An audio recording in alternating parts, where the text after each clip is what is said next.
Welcome back to Chokitibo Media. Free Dele Farotimi now.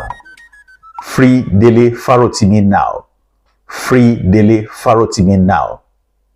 Follow the rule of law. Free him. Do you know that yesterday a court in Abuja rolled out a judgment that says the book written by Dele Farotimi should be banned? You know the book we are talking about.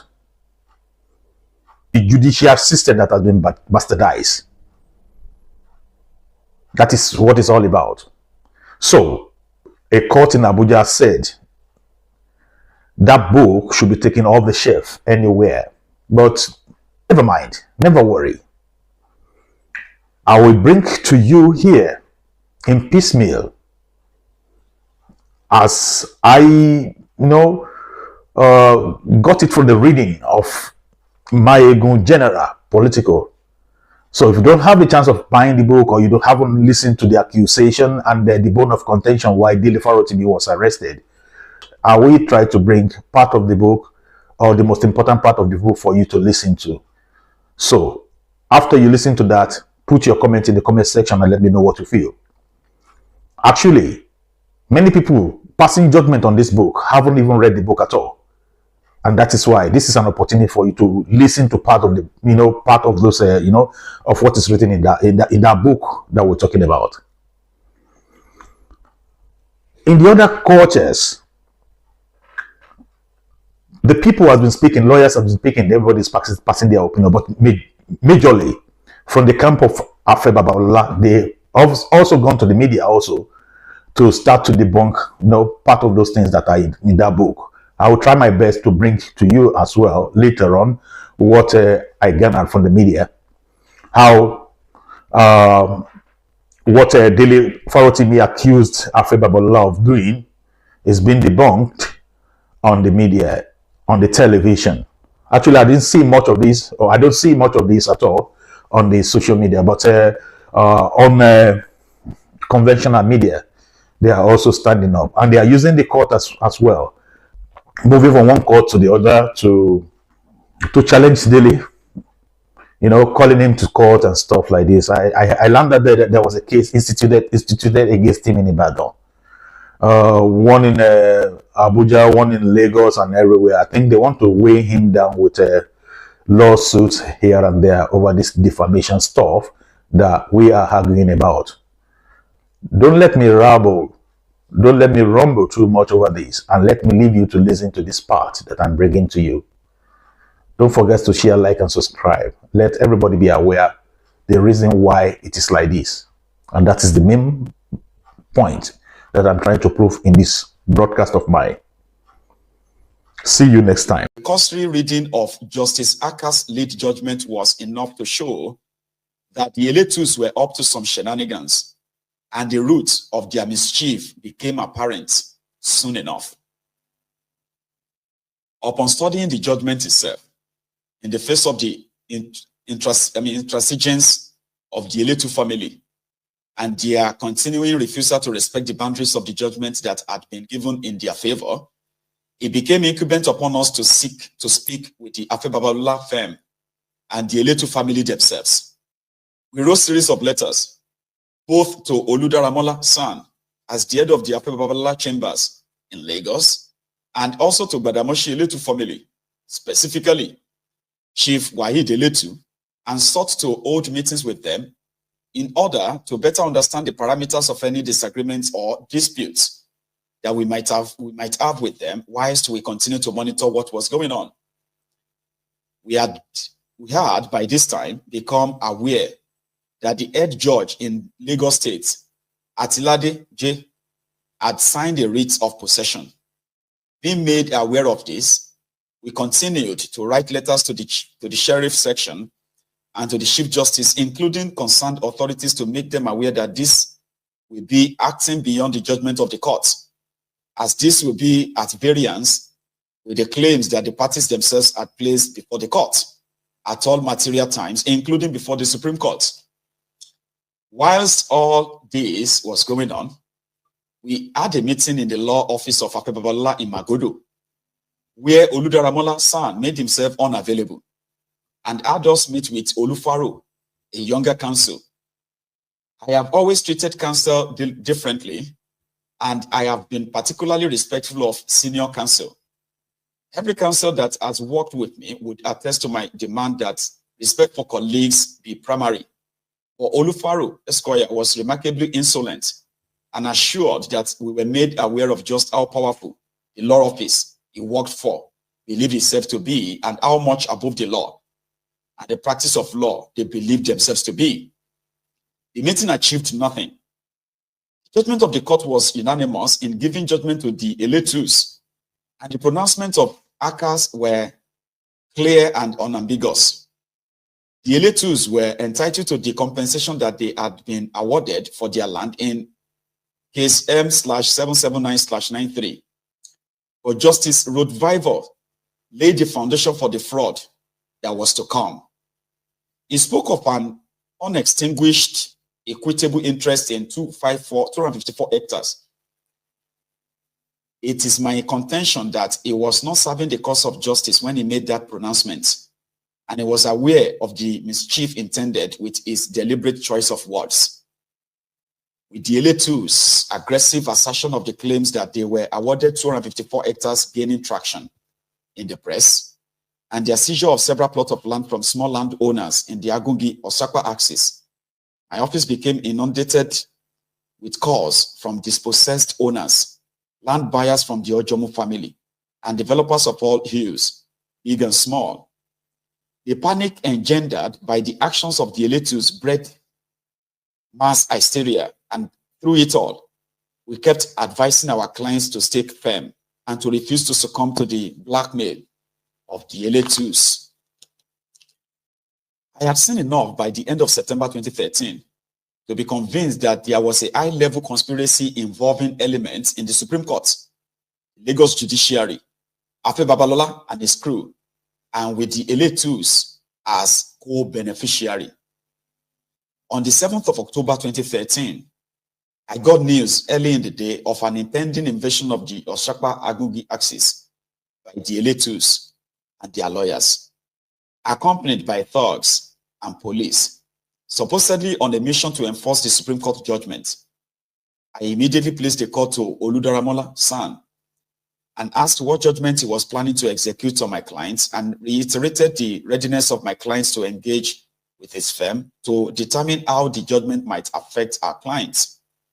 He denied any knowledge of any planned enforcement actions, assured me that nothing of sort was afoot, and agreed to have a meeting with me on his return to the country from a trip to, he disclosed that he was poised to embark on. That same afternoon, as I was poised to commence the usual Friday afternoon lunch in the office, the call I had dreaded for weeks came through. The Eletus were on their way to the neighborhood with the full complement of the Nigerian state, its power and majesty, violently violate the human and property rights of the inhabitants of the vast swath of land that run from Nikon Town to Victoria Park, French Colony to Pinnock Beach Estates. Several small landowners and built-up properties were being directly threatened. My heart broke. As I have let on, I am no shrinking violet. I'm a Nigerian in the true sense of the word. I am no saint. I have never had any illusion about the country of my birth. I have known and loved the country of my birth and residence all of my life. But it has frustrated me unrelentingly, and I have hated it for the many times that it had left me bruised and broken. I had always had a rather romantic view of the law. I imagined that the Nigerian Supreme Court was somehow immune to the madness. I lost my illusion that day. The Eletus were accompanied by bailiffs and sheriffs of the Lagos High Court. The Nigerian police were represented, and the Nigerian state was assisted in the rape of its citizens' rights by a land of thugs, led by the younger of the Eletu clan. I called Oludaramola as they approached the place where I had stood with some clients to resist the illegal enforcement, and the shameless man was still busy denying any knowledge of the enforcement action. We were partially successful in resisting the enforcement. The bailiffs could not produce the enrollment of the order that they sought to enforce and departed the scene after writing some nonsense on the wall. We immediately applied for the certified true copies of the processes filed with the sheriffs, and it quickly became evident what mischief was afoot and just how deep the fraud and conspiracy were. The warrant of execution was signed by Atilade J, the administrative head of Lagos Division of the High Court, without her having seen an enrolled order of the Supreme Court. Let me remind you, the bone of contention here is that after Babalola and his gang, right, they forged a Supreme Court judgment for a family that has no right to a land in Lagos. That's criminal, isn't it? We are going to get to that part too. The family that owns the land in Lagos, they were taken to court. And upon being taken to court, they won their cases. But surprisingly, when they got to the Supreme Court, which was when they hired Babalola, when they got to the Supreme Court, it was also pronounced that they did not have any right to the land. Or somehow, they can take a certain number of the land as like sharing the land. Supreme Court decided to say, okay, we don't want you to come here empty-handed. Okay?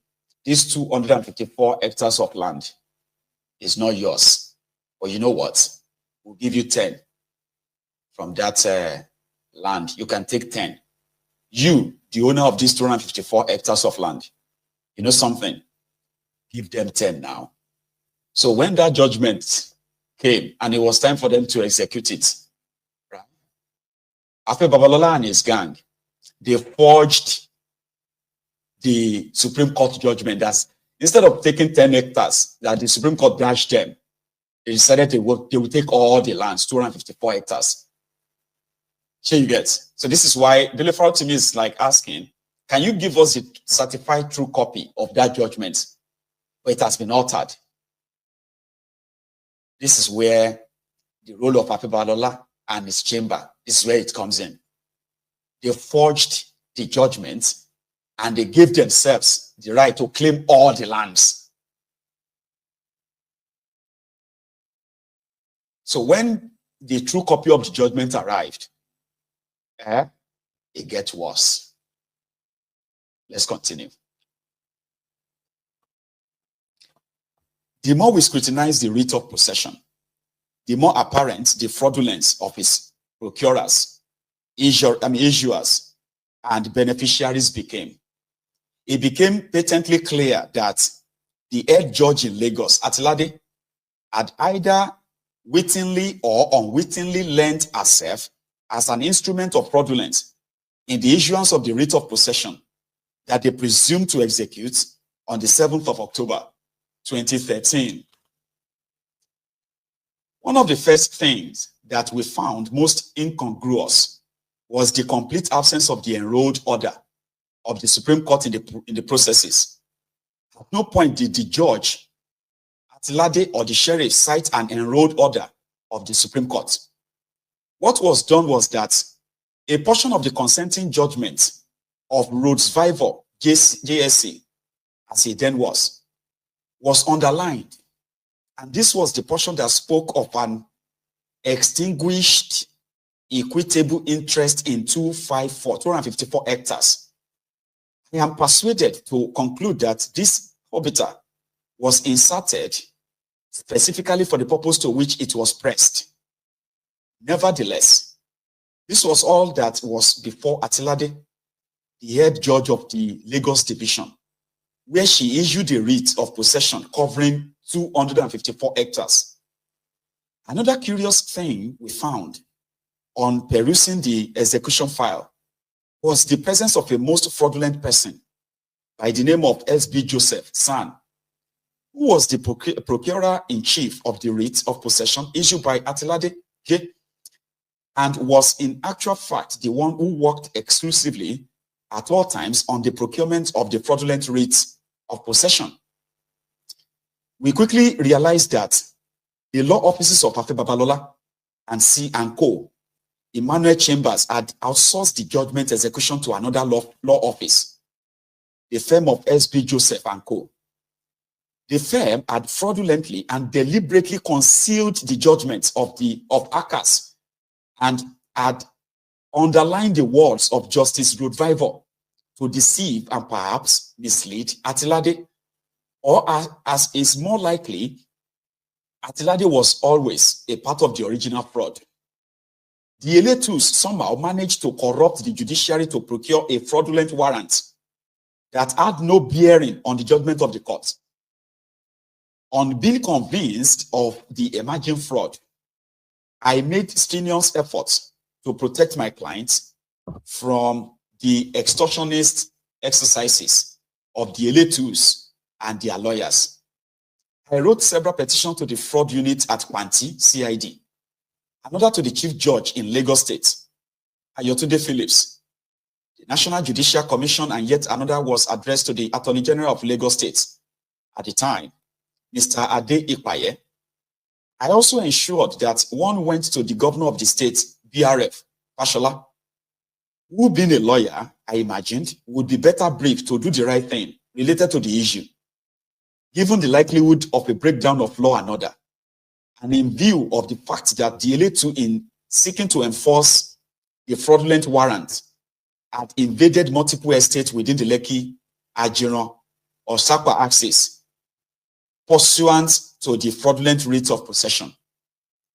I imagined that the case would be of interest to the governor, given his legal background, and it was equally copied in the petitions.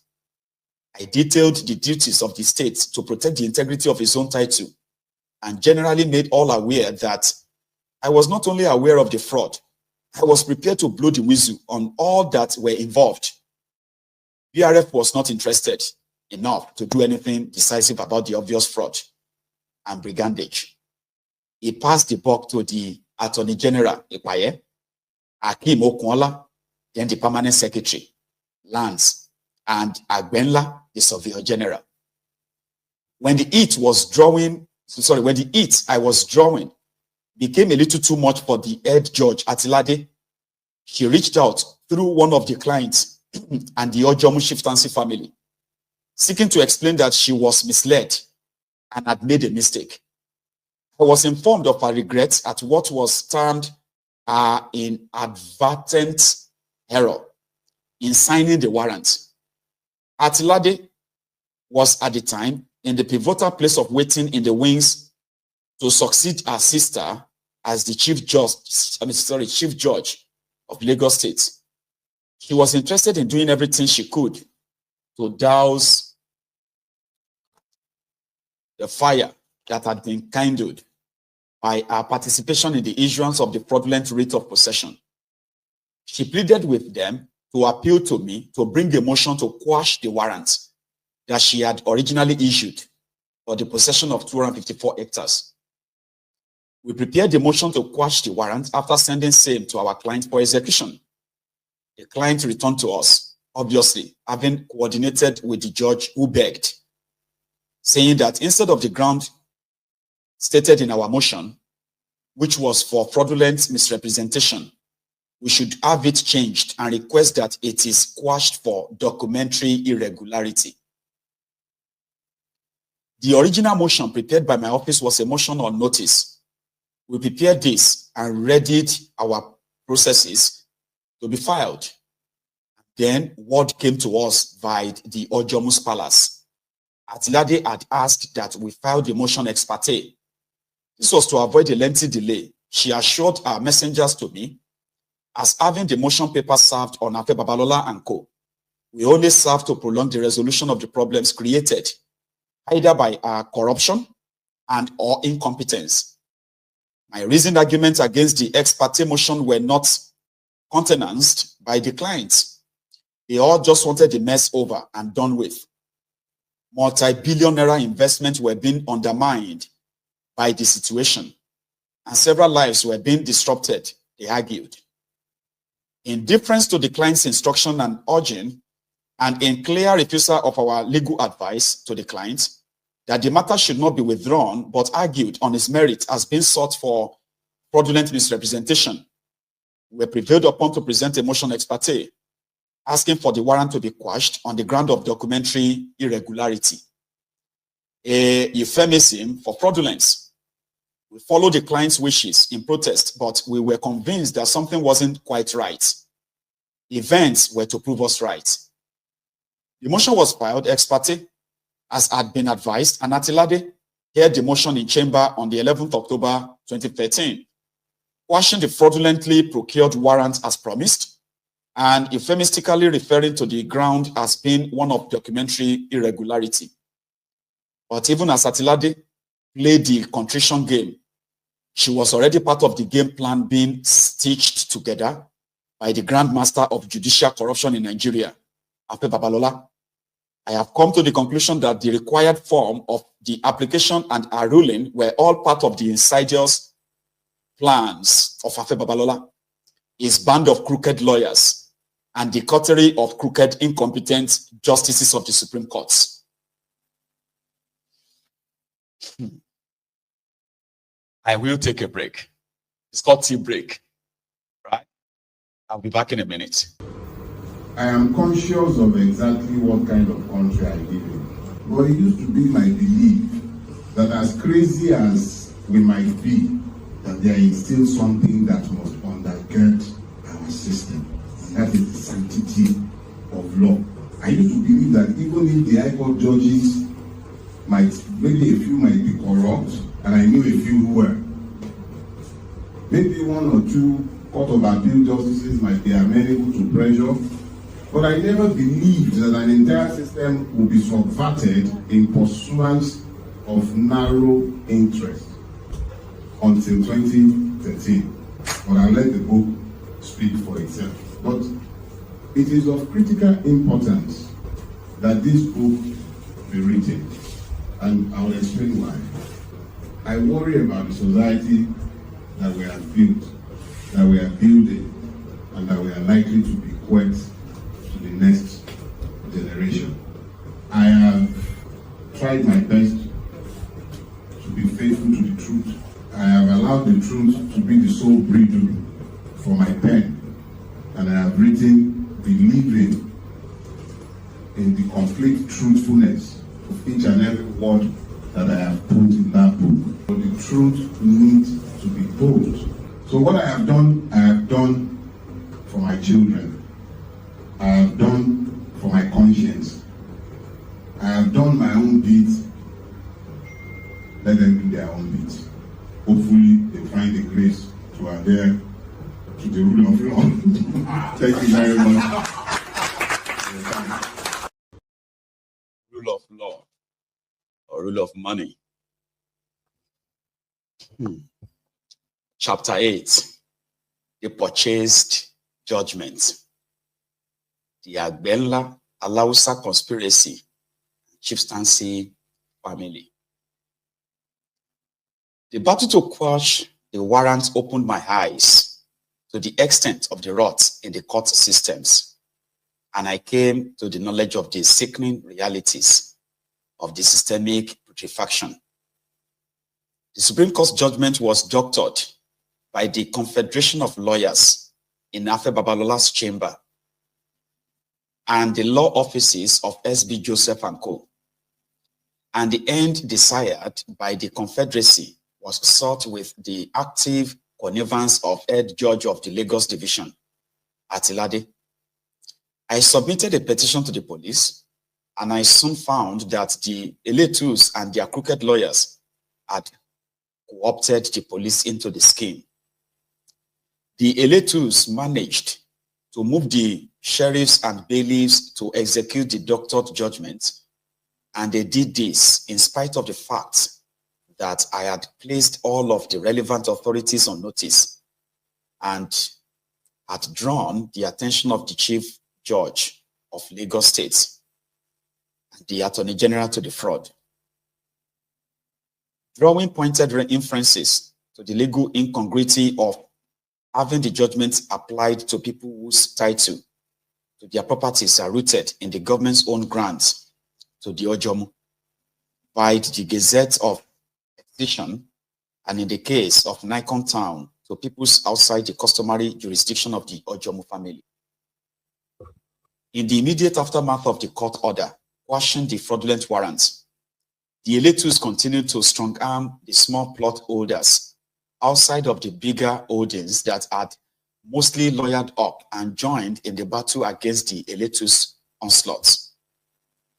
Seeing as the Eletus were undaunted by the order quashing the fraudulently procured warrants, we were left with little or no choice but to fight back in protection of our clients. We applied to the then Surveyor General of Lagos State, Agbenla, to produce a composite survey of the land in dispute.